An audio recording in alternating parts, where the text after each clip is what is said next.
name is Tasia. Today we're going to go over how to use a blanket in your yoga practice.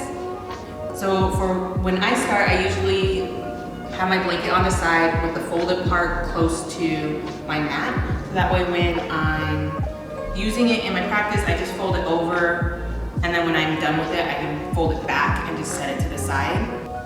The first posture we'll go over is child's pose. So you can use it to cushion your knees, add a little support there, and come into your child's pose.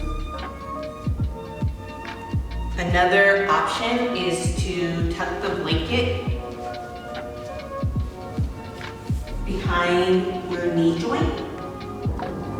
That way you have a little more support. It's especially nice to use if your legs fall asleep when you're in your child's pose. Another option, if laying your forehead on your mat is really uncomfortable, or like your mat has a lot of texture like this one, sometimes it's nice to put the blanket where your forehead is gonna rest, just to add a little extra cushion and support, make it a little nicer. And last option that we'll cover today is using your blanket for your ankles. So you fold your blanket in half again, add a little extra cushion, place it where your ankles are gonna land.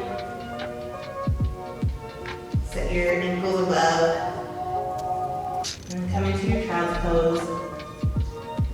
This is really good if you have tight ankles or laying your foot flat on the mat is uncomfortable for you, but it also allows you to relax more than just tucking your toes under. Anytime during your yoga practice, you can always use a blanket to cushion your knees. One example would be in a low lunge or half split even. So you have your blanket down. You can have it this way, or if you'd like, you can double up for a little extra support. So low lunge or half split.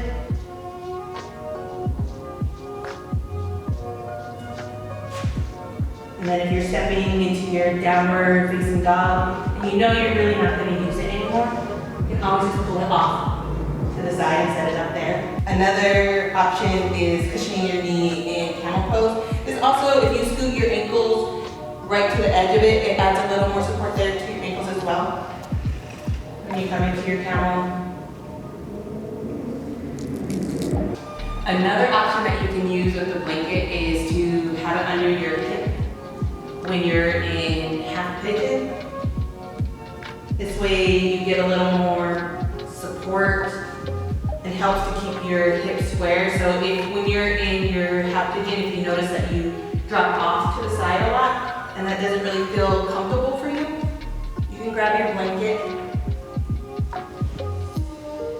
set it up underneath your hip and your thigh, and come down into the stretch. And the nice thing about the blanket is that you can always adjust the height. So if having it doubled up, if you could go a little lower if you want a little more of a stretch, you can unfold the blanket and just use half of it. If when you're in half pigeon, you feel like a pinching or sharp pain, or even if your leg tends to fall asleep when you're in this posture, you can use this to create a little more space in that pose. You come into your posture, grab your blanket, and tuck it into your hip crease. And then you can come into your posture that way. Another option, if your back knee being on the mat is uncomfortable for you, you can move your blanket there for a little more cushion.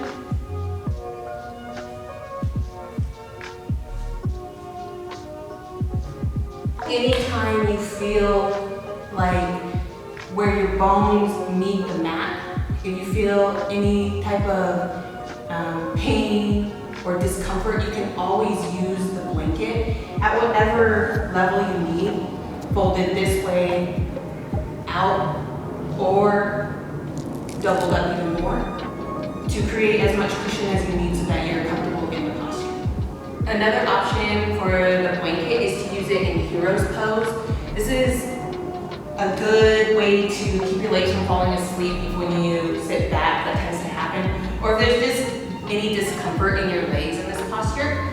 So I'll take the blanket, set it between my heels and my calves. And then when I come into the posture, my seat is lifted so there's not so much pressure on my calves. Another option is to do like what we did in child's pose, where you tuck it into the crook of your knee. This creates a little more space here so that way blood can flow a little easier, your feet won't fall asleep. Another option too is to use a block. So you lift the block. For me, the block is a little too stiff, it's uncomfortable, especially if I'm in the posture for a long time.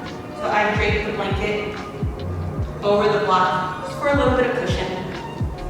It also lifts your seat even more, so making the posture more sustainable if you're going to be in it for a while.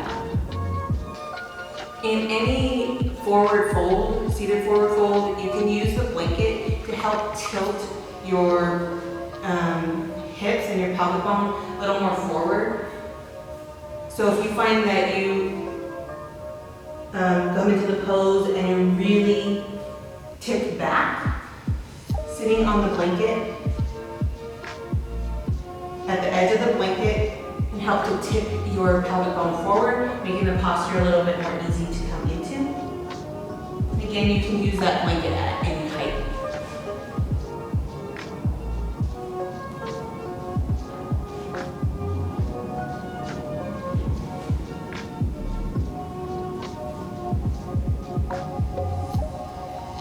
When you come into a half butterfly, or anytime your knee is sort of just hanging over you when you do a supine twist, using your blanket as a little support can help take some tension off of that knee joint and help you to really relax into the posture. So you can tuck it under with just one roll, or you can fold it again for a little more height. Just adjust it for your needs in that posture. Another way to use your yoga blanket is in shoulder stand and cow pose. It helps to take the pressure out of your neck. So you lay your blanket out, and then you're gonna have to kind of shimmy your way around a little bit until the top of your shoulders meet the top of the blanket. You don't actually want your neck on the blanket, just your shoulders. You'll come into your shoulder stand, or even plows. Another option for using the blanket is in your shavasana. You can use it as a little pillow to help support your neck. You just fold it over once, even twice, as many times as you need to feel comfortable. Lay back in your shavasana, kind of rest your shoulders right before the blanket. So they meet up. Into your shavasana that way.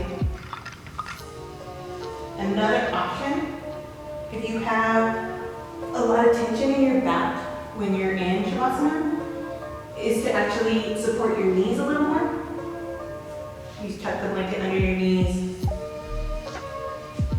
go back into your shavasana. Another option is to actually use your yoga blanket as a blanket during your shavasana. You bring it. Sometimes it's nice to have a little extra weight so you can keep it folded up some and just rest it. You feel that comforting pressure of the blanket. Or you can unroll it all the way.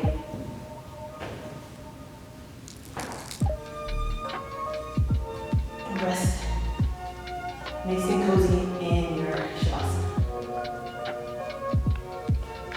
Feel free anytime during your practice to use a blanket to support you, whether it's where your bones meet the mat, where you're folded over and you need a little more room, a little more comfort, or if it's in your reclined posture like Savasana and you just want a little more support to help you relax at the end of your class. Just always feel free, the blanket is there to support you and to help you feel more comfort in your yoga.